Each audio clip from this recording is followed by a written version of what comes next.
Um, so welcome to our Media to Movements Global Survey results hosted by EMDC. Special thanks to Steve and to John and to Jonathan and others who've made this possible.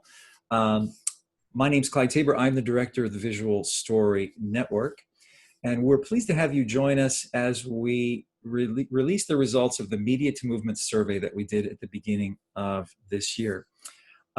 This is how today's session is going to flow. We're going to talk about what do we mean by media to movements. We're going to talk about the key findings of the survey, and then we'll have some time, Lord willing, for questions and answers.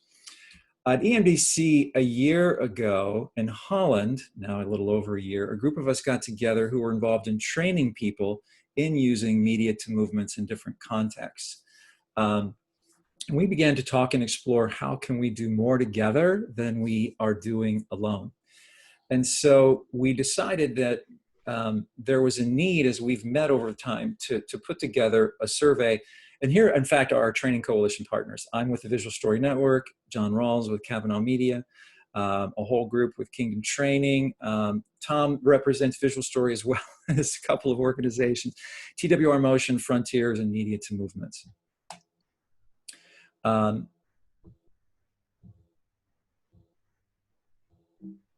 Okay, there it goes. So we have some additional survey co-sponsors that got behind this project. It includes Strategic Resource Group, Crowd Trust, Media Impact International, and Launch M to DMM. We'd like to point out that the results of the survey can be found both at mediatomovements.org as well as visualstory.org M2M survey. So everything that you'll be hearing will be on those links. I'll go back and, or not. Anyway, you'll find all of the resources there, which include, sorry, the remote control's a little laggy, Tom. That's why I'm having some problems. Or okay, you're advancing. Are you in the right spot now? We're good. So okay. In any event, yeah, these links will take you there and you'll find all of the resources you could need. There's the recordings when we officially launched this survey. We were planning to do this at EMDC in person in Thailand, but you guys know how that movie ended. And we were all forced to move our events online. So we did a special event at the end of March. Anyway, so you can hear the recordings of that session. We had an extended session where we had case studies. There's an article form that the research has been condensed into that's publishable, as well as the full 20-page report. All of that can be found at these two links. We launched this survey at the beginning of the year with really the lead being taken by Dr. Frank Preston. Frank will be hearing from in just a moment. And again, we'll have some time for Q&A. So I'm trying to advance, Tom, and hang on. There we go. That's the one. There we go. So here's who we're going to be hearing from initially. First is Tom Kazoyan, who represents Mission Media University. He's the instructor for the Foundations of Media to Movements course that probably some of you have taken. He works with 10X Productions at Pioneers. He works with everybody. He's a great guy.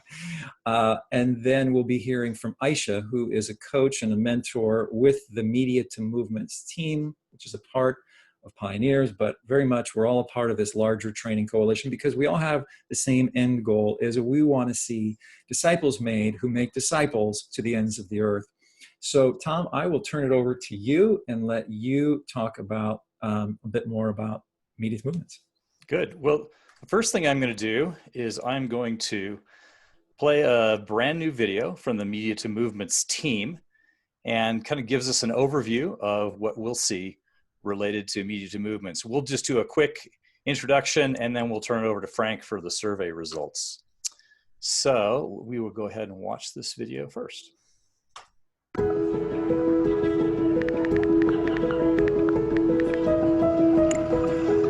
People are searching for everything online. Good recipes, advice, quick fixes, and not so quick fixes. even answers to some of life's biggest questions. As people search for answers, we want them to find gospel truth and connect with people who can disciple them. Because the reality is, people are asking whether someone is there to answer or not. God has given us digital media to share His good news with the world, because people everywhere are already using it. That's why now is the time to leverage media to start disciple-making movements. We call it Media to Movements. Media to Movements is the strategic use of digital media to identify people on a spiritual journey to Christ and connect them with disciple makers, who, in turn, equip them to reach their family and friends with the gospel. It starts here. But really, it goes back to this. All for the sake of the gospel. It's happening all over the world. Explore how media can accelerate disciple making where you live.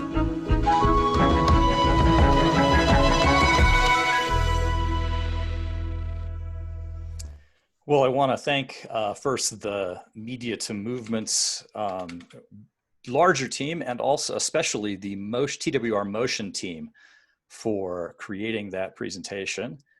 And I'm going to go ahead and share this screen now with you. And it's always the same thing, Clyde, is the infamous bleep when you're on the wrong window. And the first thing I want to do is just an overview. Some of you are familiar with this. Some of you, this may still be sort of a new concept to you, the idea of media to movements. And one of the things we use in media to movements is a diagram we call a funnel. And there's different versions of this. And it's really just a way to envision how things work with different pieces of it that we feel are important, that are identified. And the thing that we really want to do, and the thing we really want to focus on most important, is down here at the bottom of the diagram. It's the end that we have in mind.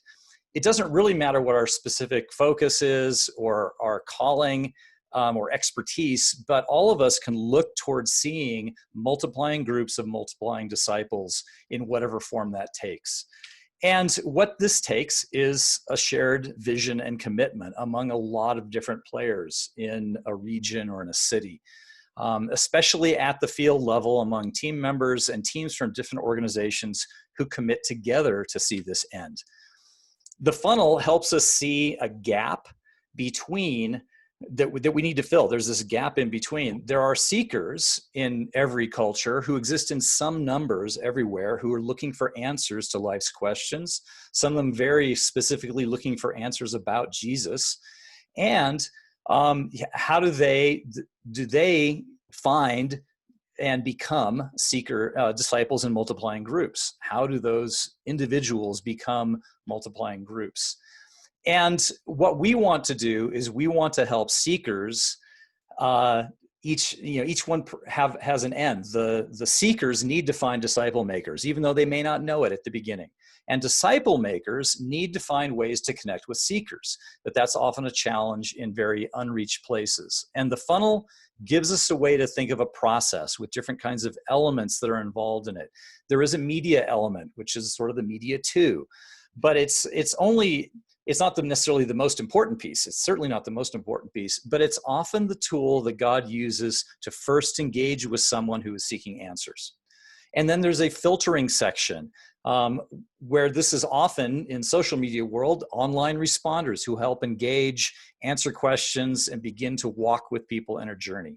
And then there's a coalition of people on the ground who can connect with people, disciple them, train, and facilitate the multiplying groups to see the movements form. And each piece of this is important and interdependent. And if one piece is missing, it's really hard to make that connection.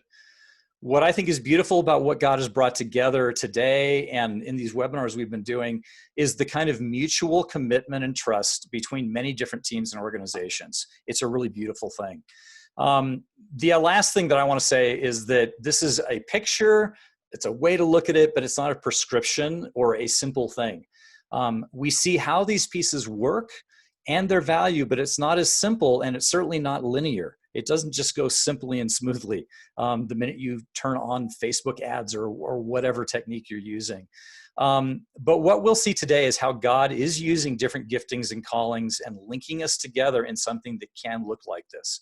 And that's what we're going to hear about more today, especially as Frank shares about the survey and what God is doing. What we really wanted to know is, what is God doing now?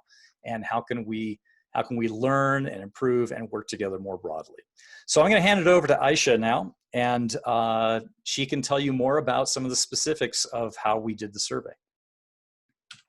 Thank you, Tom. And as Tom pointed out, the bottom of the funnel is at the core of what we're talking about today. It's disciples who make disciples. And just as Tom mentioned, seekers need to find disciple makers, and disciple makers need to find seekers. But apart from the Holy Spirit, that is really challenging. But praise God, He has given our generation a tool to make this connection a little bit more applicable. And we're wanting to find that less than 3% of any given population who are truly seeking. There are obedient disciple makers all over the globe who are passionate about this idea of making disciples who make disciples. And many of these disciple makers are using digital strategies to find and engage with spiritually open people to further accelerate a movement in this country. And so you'll see here, there's a heat map, and this map is representing 73 of those unique field teams in 50 different countries who either responded to the survey or have a relationship with one of a trainer or a coach from, maybe it's Tom with Media Missions University, or with us, some Media to Movements, or John at Kavanaugh, or the Kingdom Training Crew. Now, of these 73 teams that are represented on this map, they have 4 characteristics in common, and that's the next slide that we'll go to.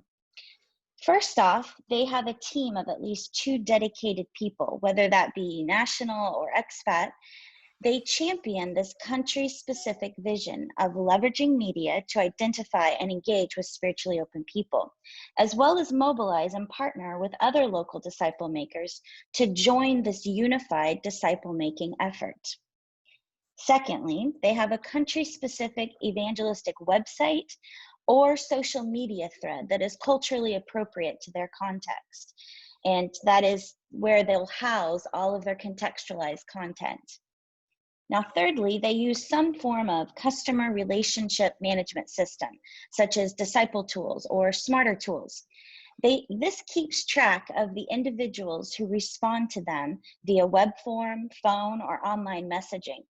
This CRM also keeps track of the disciple maker who connects with the seeker face-to-face.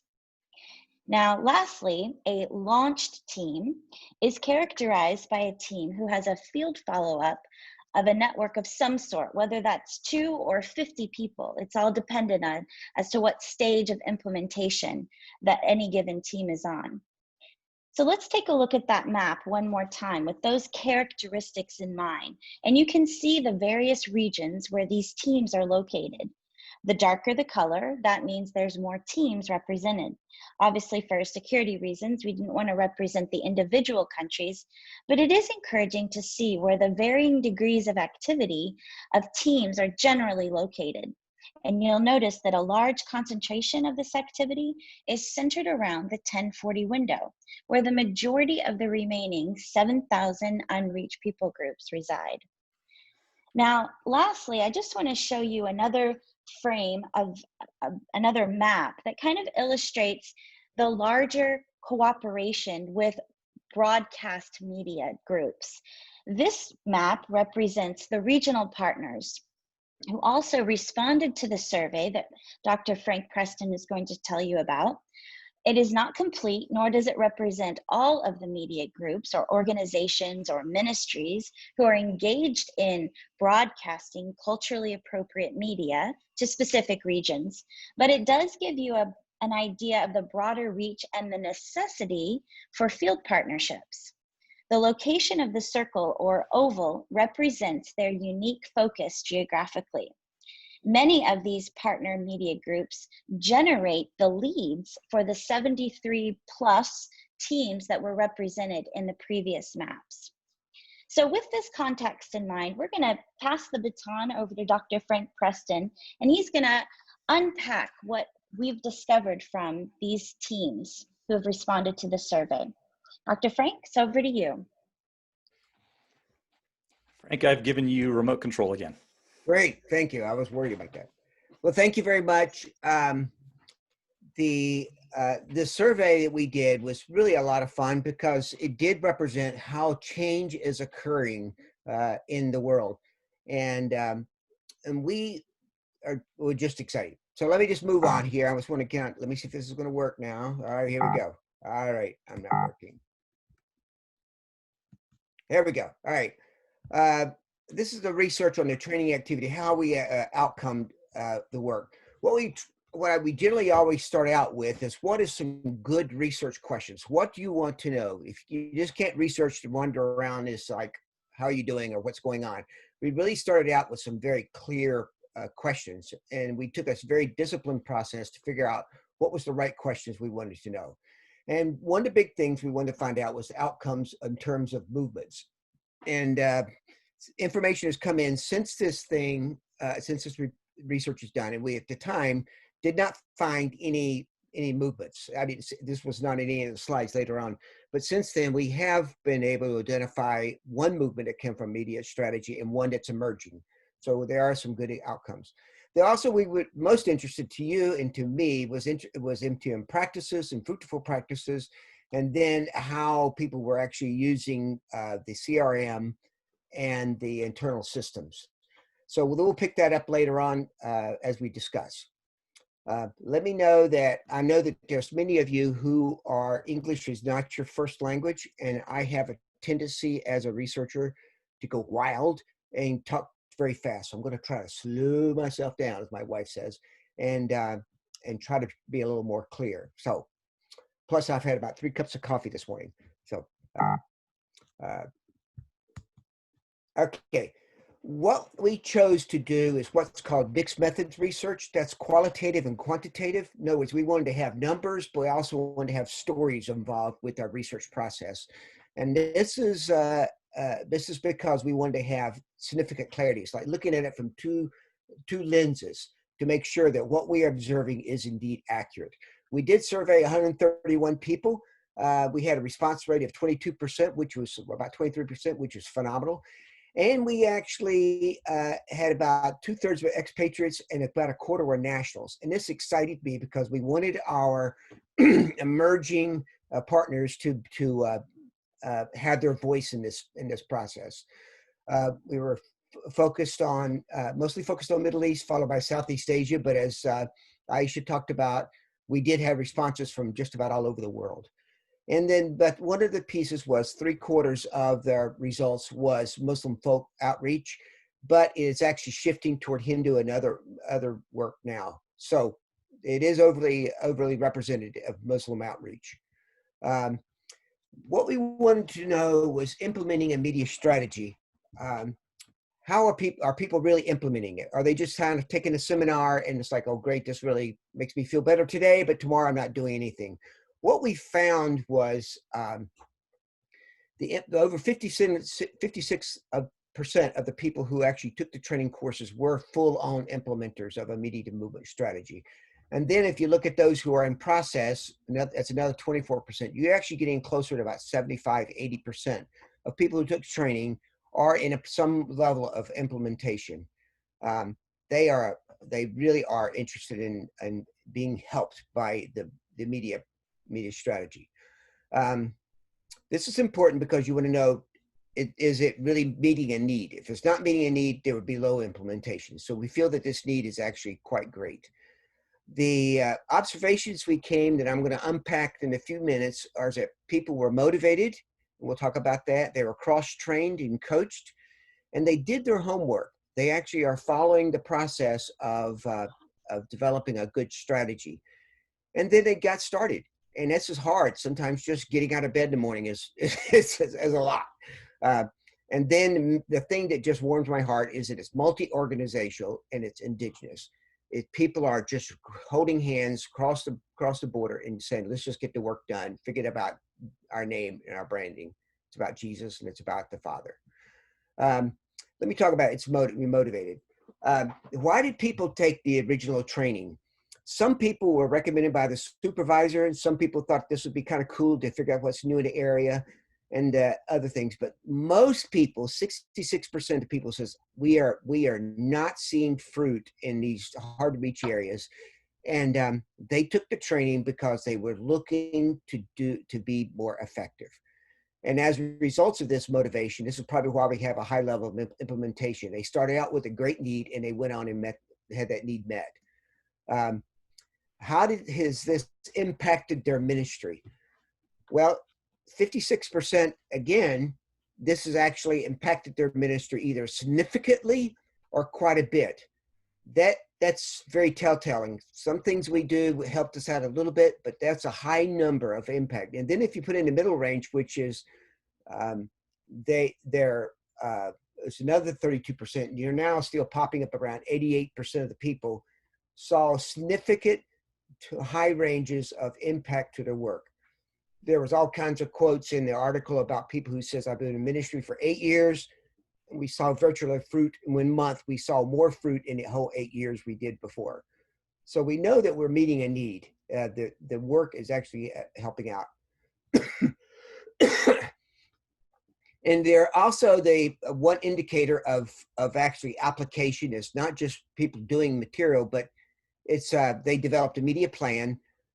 Again, looking at the middle range and developed and fully developed, which is going through the discipleship training course. You still are running around 70, 80% of people who have developed a ministry plan and they're moving ahead. And what we found from other research is that sometimes planning is the best indicator of people working out a project. Plan to succeed. It's Proverbs 19, the mind of man plans his way, the Lord directs his steps. So we need to have plans.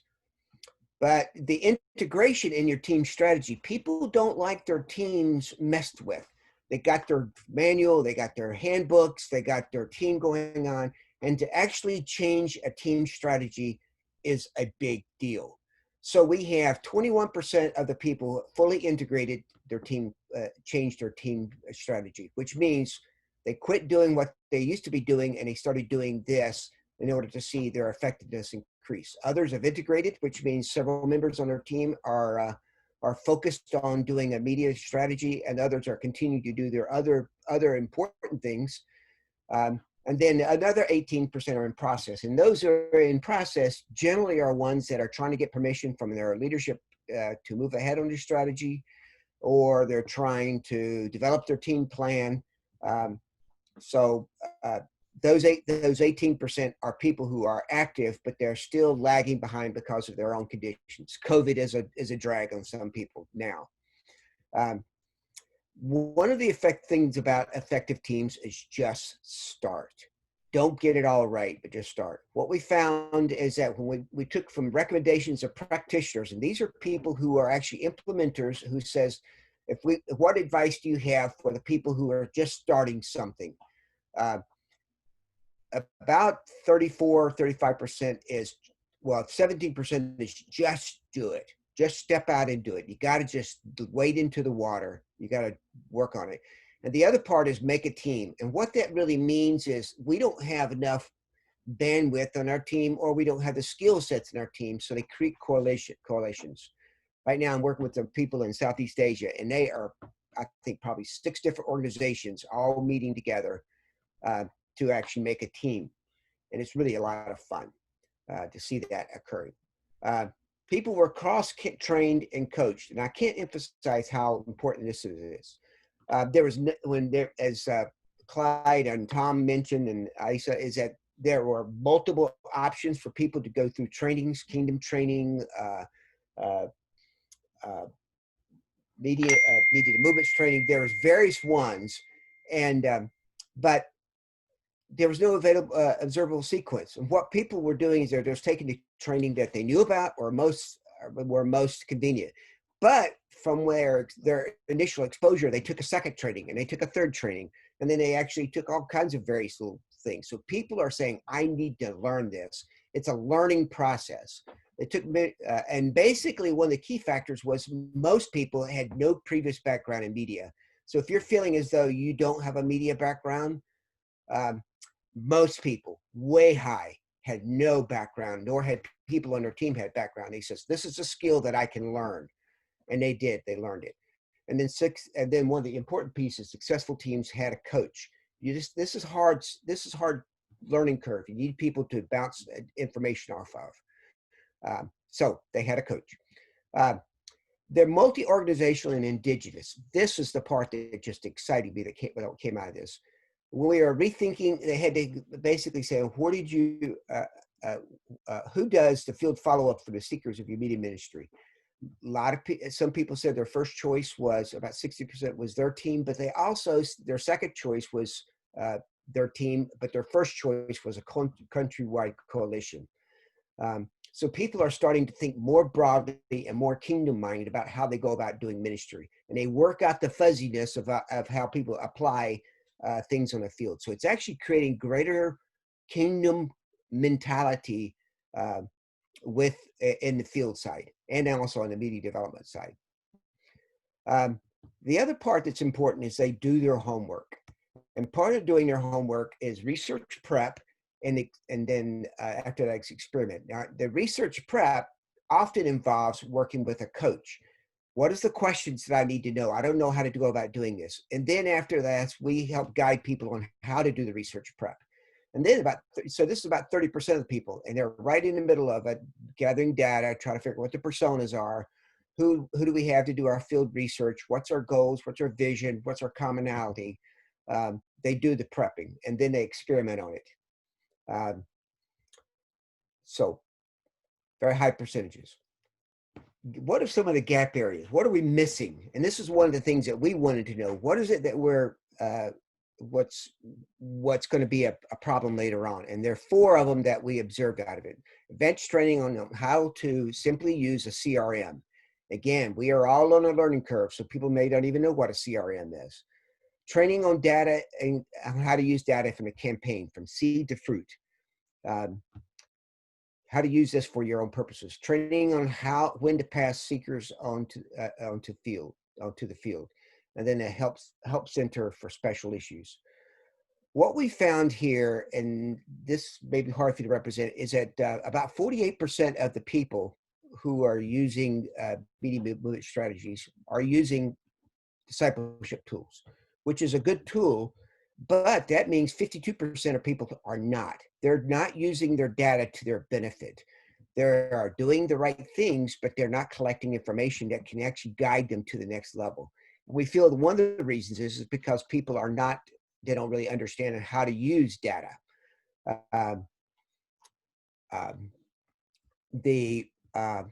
Let's see, I got disciple tools is 48%, smarter tools is another 6%.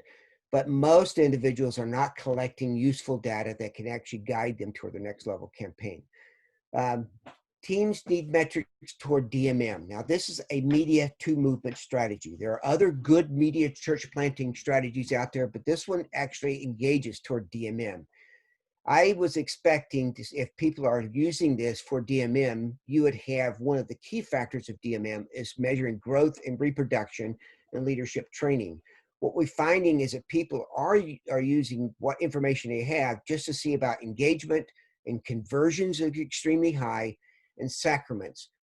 But conversions is not a very helpful metric because sometimes you just get the baby born, but you really didn't think about how they can turn into a reproducing disciples who make disciples. So, so we feel that we've lacked good training on what DMM is, and we may have to go back and retrain and relearn, help people relearn. And I was in a coach call yesterday with people who are really into DMM, and I had to kind of go back over it again, is that we need to think about what DMM is and then how that feeds us back to our media strategy. So we feel that this is something that we're going to find failure occur in the future. People did the media strategy, but they didn't see a movement where they're not applying good DMM principles. Teams need training on how to use data. look at the percentages here. Over 65% people don't use data at all, or they may use it to coordinate the field or record interactions. But to monitor seeker growth, very low, very low. And then evaluate a campaign. I think I pushed the wrong button. Oh dear. So we need to help people learn how to use the data, and that's long-term coaching, helping people to see why this thing is actually important. And we got people available to help out you individuals who are wanting to do this. Teams need training on when seekers are ready to follow up. Most people just find some type of wiggling of life and they pass them onto the field, and the field pass the name onto the field, and the field doesn't know what they're doing, and they end up not using it quite well. So we need to help people understand when is the right time to pass them on to the field. And then the last one is need deeper training on how to launch. So many people are looking for both case studies, simulations, coaching, and starter kits. People are wanting help on how to do this. And there's a group of us who are really, really interested in helping you out. I'm trying to finish this up. And then observation gap areas. Key is that they're motivated, cross-trained, they do their homework and just start. But most important, you're going to have to redefine what is your team. Gap areas, advanced training on how to use a CRM. Coaches are willing to help you do that. Training on how data to use campaigns from seed to fruit. Training on when it's time to pass on to field coaches, field contacts, and then a help center. So here is how the resource wiki is. And then I think I pass this on to you now. Clyde, is that right, or Tom?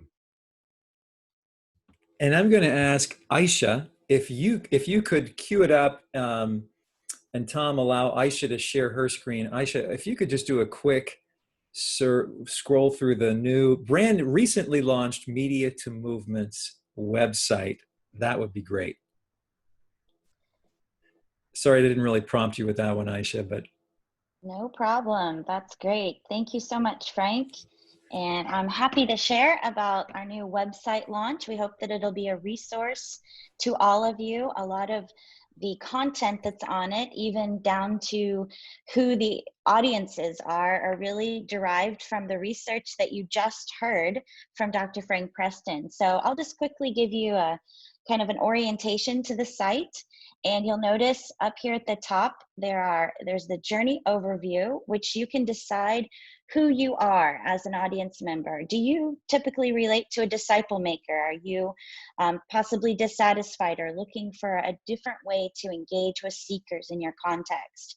Maybe you're a media to movement practitioner. Maybe you've been engaged with this idea of the strategic use of digital media to identify and engage with seekers. This is how you'd want to identify. Or maybe you're coming here and you are an organizational leader and you want to see how you can integrate this type of strategy and help link arms with those who can train your people in this area. And that's just in the landing page. Then you'll notice here on the resource page, our old site was called MTM, Media to Movements, and it contained a lot of blog posts that Dr. Frank Preston had done. These are now kind of repurposed, a little updated, and they're all still here, but hopefully they will be a benefit to you. And as more is developed, we'll be happy to add more articles around this subject. There's podcasts from Kavanaugh Media that will take you directly to his site. And then as Tom and Clyde and Dr. Frank have all mentioned, there is training opportunities, and you can find those site links here. And as well as mission organizations and case studies are still to be built out, but you can find a few of them. And then coming soon is the help desk. If there is anybody on this call who has a keen interest in helping with the help desk, we would love to meet you and talk to you. This is definitely an area of growth and development for the whole Media to Missions community. And then you'll have your basic FAQs. Over here on the About section, this end-to-end strategy is what Tom had just talked about. So it'll give you the funnel overview, as well as if you want a refresher, you can hear him tell the story again about the funnel. And then obviously there's the training coalition, and then a little bit about our team. But that is just a little quick orientation to the new site. Awesome. Thank you, Aisha. And Tom, if you could allow me to share my screen. I'm sorry, I don't have this queued up, but I will try to do this quickly. And that is the other resource that was sort of a primary resource that is definitely a secondary resource since the Media to Movements site has become available, is our wiki that we've trying to keep refreshed, that has best practices and products. That's, I think, the link that was in the early slide. I've got Media to Movements. It's just another way to find resources. So, you know, we've got the trainings. There's all kinds of some additional trainings, upcoming events, some summaries of prior events, some of the software that's been mentioned. Like, oh, do you have disciple tools on Media to Movements, Aisha? Yes. Okay, great. Okay, so I did see that. You're right. There are some training videos now that are uploaded to the Vimeo site for anybody who wants to get started on, you know, opening up a new Disciple Tools instance. Okay, awesome. Yes. And so then here's some of the content providers who are interested that we're aware of, and kind of furnishing content for those who are launching campaigns or have campaigns. There's Prayer and Connecting and other. So that's where I'll stop right there. And I'm going to gallery view. This is our Q&A. I'm opening up the chat screen. I haven't been able to watch it because I've been recording. Maybe Tom and Aisha, you can help and see if there are any comments or questions that we should share with the group. But this is your chance to comment or question. Anything that you've heard that needs explanation, or have you had success with this anywhere, or the floor is open. We've got some minutes here where we can hear from you. So Tom, I'm trying to scroll through. Is there anything in the chat I should be seeing? Tom, you are muted. Yeah, looking for the wiki link. Okay, somebody. Okay, I can put that in the executive chat. summary and everything. I'll put, yeah, and I'll just put it in the chat. But yeah, so and actually, so Steve, if you're still here, you can help us. I don't have the list of people who attended this thing. I'm assuming, Steve, you have the ability to push out the recording link to everybody after this call. Yeah, we will do that. We'll post that. But I think he was talking about the wiki itself, the link to the wiki. Yeah. Okay. There it is. I just put that in the chat, and that will make sure is in a in whatever summary that goes out to everybody who signed up for this event. We also had another question, and it was in regards to what is a CRM? Yeah, take that one, Aisha. Yeah, that's a really good question. And basically, a CRM is a follow-up management system. In the world of Media to Movement, we often call it or refer to it as a follow-up management system, because it helps keep track of the media contacts or seekers from falling through the gaps, so they can be connected with a disciple maker offline. And so it just provides real-time qualitative data that reflects a seeker's spiritual milestones, such as have they received a Bible? Maybe have they stated belief? Have they been baptized? Are they sharing a testimony? Are they involved in a church group? Because we want to track that type of data so that we can see what God is doing through the media efforts. And so I'll put the link for Disciple Tools. That is, you heard that mentioned in Dr. Frank's presentation, where over 60% of these field teams who are engaged with Media to Movement strategies are using. So I'll pop that into the chat here. And just so you know, there is an update on Disciple Tools right now. It's continually being updated, but one of the neat features that is coming out very soon is the app. And so we're kind of in the third iteration of it right now. So that will be made available on iOS and Android. All right, and I'll just mention, thank you, Aisha. I just put in the chat, if you want to put content on the wiki, that's like just a Google Doc. Anybody can update and that, so please feel free. But if you have information that you want on the Media to Movement site, you're going to have to contact Aisha. What's the best way for them to contact you, Aisha? Through the website would be the best way, but I'll also put my email here in the chat box. Which, well, you'll notice that anyway. Yeah. So Aisha has a pseudonym. There's a question related to coaching. Maybe Aisha, you can talk about that as well. How does one go about connecting and finding a coach? Something that we're developing. Yeah, that's a great question. Again, if you'll go to the website, mediatomovements.com, and there will be a section called Disciple Maker, and there will be a little survey that you can take, and based upon the results of that survey will give you an indicator as to where you are at in your desire to be coached, in your availability, your bandwidth. And then from there, you'll be connected to our team of coaches. We have 7 people on our team, and we are all eager to help you get implemented. And we'll walk you through a 7-phase coaching process from end to end. That funnel that Tom walked you through, we'll take you from the beginning, thinking through your end strategy. What is your church planning strategy, and how are you going to get to that point with using strategic use of digital media? So we'd love to help you. So please check out the site, and I think you'll be easily onboarded through it. And then Frank raised a good question. I think you may be best to answer, Aisha. If we're interested in finding out who else is working in a particular area, let's say Thailand, how do we find that out? How would you answer that, Aisha? That's a very good question. As we all know, in this missional world, security and relationships are key. And so it's not information that we would easily divulge, but if please reach out if there is an initiative that's going on in a particular place. We would love to connect you with them. That's always the kind of the go-to opportunity before you start something new in a particular area. You want to find out, what is God already doing? What are the initiatives that's already taking place, and how can we better partner together?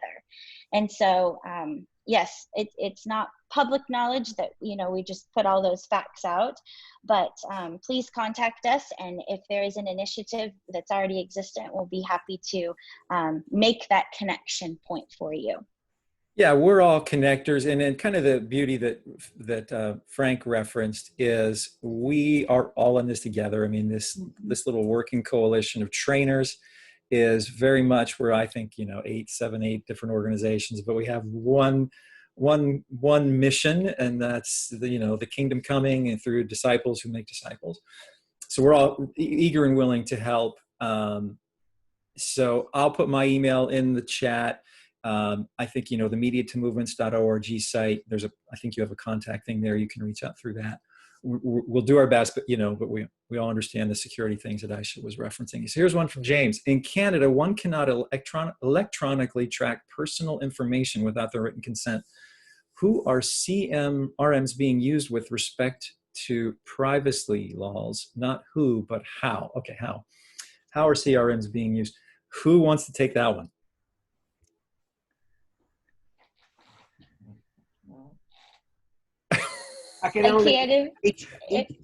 Each place that we work with has its own set of dynamics to it. And so that question is answered to your context. In Indonesia, we ask people, how much information you like to divulge, or that can you collect it. And other places, it's less, we set it up specifically for the particular needs. That's all part of the coaching process, is we specify what you need in your area, how to go about doing the strategy and developing the approach strategy for you.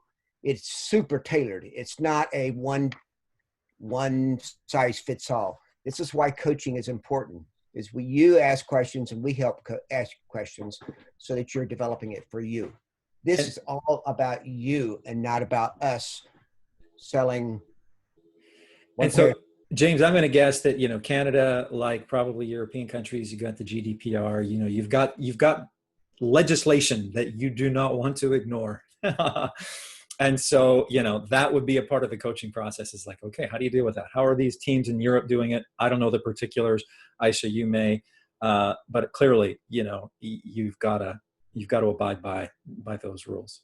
Do you have a comment on like how European teams are doing it, Aisha? I'll just add just a couple cents.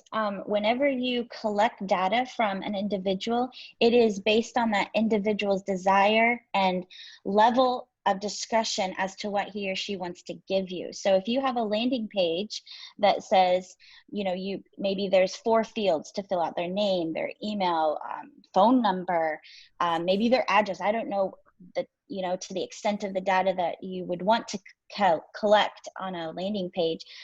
But to the level that that person wants to give you that information is to the level that you can track that.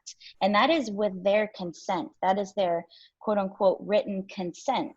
So it is available for you to track on your CRM at that point. Awesome. Okay, that's helpful. And here's a question from Daniel. How do I get in touch with content creators if I'm interested in the creating side of things, specifically video content? Daniel, can you put your email in the chat if you don't mind? And I will make sure that you get looped in. We kind of have a initial working group of those content creators that I showed on the wiki page. We had a first gathering, 6 weeks ago, because different people do different content. They create content, or they have content that they've created and they want to give it away. It's multilingual and so forth. So let me know, and I'll make sure that I see that we loop you in, and that would be true for anybody who's interested. So anybody else? I think that's all the questions that I see in the chat. Anybody want to just unmute and ask a question or make a comment? Or there's Tony. I see Tony unmuted. I was about to pick on you, Tony. What do you got? I actually work with Crusade, but also I actually work in a financial company and we do marketing. So one of the basic principles of gathering information from someone is obviously gather the least amount at the beginning, because obviously the more things you ask them to fill in, the less likely they are to complete it. All right. Sometimes I use a little phrase like fill in what you feel comfortable with on the form. For Christian ministry, and what I find is that then more people will fill it in because they feel more trusting of the fact that you're not trying to hoodwink them and get more information. So building that trust language, I guess, in what you're trying to do, I think is very helpful. Bear in mind too, you don't necessarily have to gather all the information at the beginning. You're often on a journey, so expect the fact that you can use it as a initial filtering step, but perhaps later on you're going to gather other information as you go. So see it not as the ultimate form, but as a step in the journey. That's really helpful. Thank you, Tony. I'm going to pick on Caroline. Caroline, can you unmute? Well, it's great to see you. Clyde, ahead, Harold has his hand raised. I'm sorry. Okay, I can't see that. Go ahead, Harold. Did you want to say something, Harold, or ask a question? Oh, sorry, that's my mistake. Yeah, I clicked. Oh, okay. You're just waving at us. No problem. Sorry. Yes, good word, Tony. Caroline, it's good to see you here. I'm happy to see you. Sorry we didn't get to see you in Thailand. Do you have any thoughts, comments, or questions? And maybe you can just tell us, what can you say about how this is working for your organization? I know you've got a heart for this, and it's a large organization. You have anything you want to add? Well, it would be 2 different things from an organizational level and from my own personal work level. So from an organizational level, we're taking it very seriously, and we have a digital recommendations committee. I was part of that last year, and then that's moved on to another stage now to kind of really help the whole organization to take this on board and figure out how we can fit it in to what we're best at doing as an organization, which is translating God's word into people's heart languages. And how does that all fit together? And the absolute necessity of working in partnership with people, which is something that we're very passionate about anyway.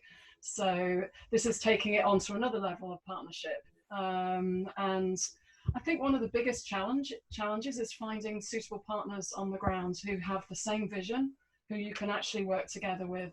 That's really, really tricky.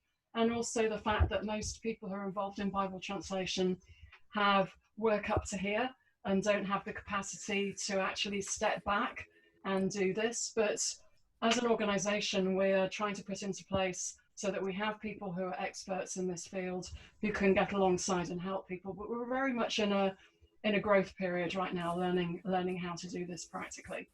Love that. From a personal level, I have Yes. really appreciated the presentation, because personally I've been feeling overwhelmed, and it's been very helpful to have it confirmed that it is a very steep learning curve and that you need a coach. And I found that the actual realities, I've caught the vision and run with it, and then discovered that the realities of putting it into practice, especially when you don't live in the area that you're promoting scriptures in, is incredibly hard. And so really knowing your audience when you're not there is probably my biggest challenge right now. But I found what you said today very helpful. It's encouraged me that actually it's okay that I'm finding it hard, that that's normal, and it's just another step on the journey, and it is just doing it. So Great. Well, be encouraged, and forward progress. I'm a big believer in, if you're moving forward, even if it's slow, it's forward. As long as you're going in the right direction, you'll get there. There's a question. I see that comment from Christian. Thank you. I'll make a note of that. And then from Tony, can you please provide a standard use case, high level, that would help us understand the steps that a seeker would take to go through the funnel levels? Who wants to take that?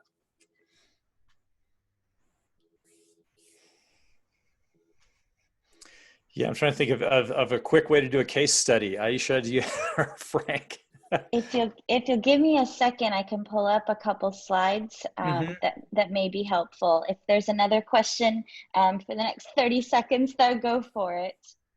Okay, perfect. And then, anybody, maybe I'll just go while she's doing that. Tom or Frank, I mean, we're running out of time here, but do you have anything you want to add, or anything that you feel like needs to be said that hasn't been said? You know, one of the things that, and this is something that's been in some of our conversations more with the kind of global coalition team, I think it's something that I feel like the media to movements, the media part can sometimes intimidate people, just that word, because it sort of has a very specific meaning to us. We think broadcast television stations, or we think just super expensive, complicated stuff. And I think that, Frank, you can confirm this. I think I'm saying it correctly, that what we find is that in really seeing real movements, it's fairly easy to place Facebook ads, or to just create videos, or to get videos from other content creators that are really well done. It's a harder thing to train people to make disciples and things like that, you know, and so don't get caught, don't get intimidated by the media piece of it, and don't fall in love with all the media, because the media is just a tool that leads toward the real goal. And that comes from me as a filmmaker. You know, I want to see the movements happen, whether or not, you know, my videos get seen or not. But the harder thing and the long work is the disciple making. And so don't neglect that training. Don't neglect that coaching. That's the long, harder road to see the fruit. It's easy to get people to respond to a few ads in social media if that's the context you're in. Is that a good way to? Yes, that was a good word. And you know what? Something that just came to mind, and Aisha, you get the next word, is we'll have to make sure this is in the notes, but Mission Media U, that Tom and I are a part of, we do offer our next our online 5-week training in September. I'll have to put the link in the chat, but anyway, that just comes to mind. So there's all kinds of trainings that are available, but we do have our cohort will be forming in the middle of September. So anyway, over to you, Aisha. Yeah, I'll just briefly walk through a couple case studies. This first one comes from Bosnia. This just kind of gives you, it fleshes out the funnel. And so you'll notice, if you can visualize the funnel in your mind, you'll notice that really high top number of screens our ads and posts were on, that 1 million number up there, that's really high. That's that top of the funnel number. Then the funnel starts to lessen as you move to the right with 6,952 reactions, comments, and shares. Again, these are what we would consider vanity metrics. They are indicators of how well your page or your social media thread are doing, but they don't translate into actual conversions or discipleship opportunities. And then if you move down the funnel a little bit, you'll notice that the shares are drastically reduced. That is a good indicator that somebody has now left a digital footprint. That's that middle funnel aspect, and they are bold enough to be sharing whatever content that you are pushing to another individual, leaving a digital footprint. Then the funnel gets a little less. This is that very middle narrowing of the funnel where they're engaging with an online responder at this point, with 439 people messaging somebody directly, okay? And then, boom, you come down even further. How many of those direct online messages actually translated into a face-to-face engagement? That was 17. Now, this small case study comes from just a few months back from Bosnia. They're doing a great job. God is really blessing the efforts going on there. But they were able to meet with somebody face-to-face, 17 individuals. But you'll notice the big gap between the top of the funnel number and the bottom of the funnel number. This is their Serbia numbers as well. Notice at the bottom, 12 face-to-face requests. And that's just in the first 30 days of a campaign going out. Very quickly over in the Middle East, you'll see some more stats. Notice the 122 number. That's the total face-to-face meetings in 2019. That number, if you can imagine, at the top of the funnel was a lot bigger. And then lastly, we'll jump over here to the Levant area. And this has been over a time period of about a year and a half, almost 2 years. Notice 34,000 top of the funnel, private message, middle of the funnel, private messages. Then the number 87, that's the request and attempted for face-to-face meetings. That number goes down again to 39 actual first-time face-to-face meetings. And then you can see how the progression happens to where disciples who are making disciples, going on to being baptized and continuing in their Discovery Bible studies. Awesome. And we are out of time, but thanks to all.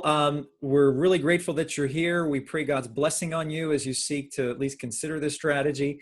And we'll get the notes out to you through Steve. Thanks to Steve and John and Jonathan and others. But we bless you and thank you guys so much. We'll be in touch. Thank you. Thanks, everyone.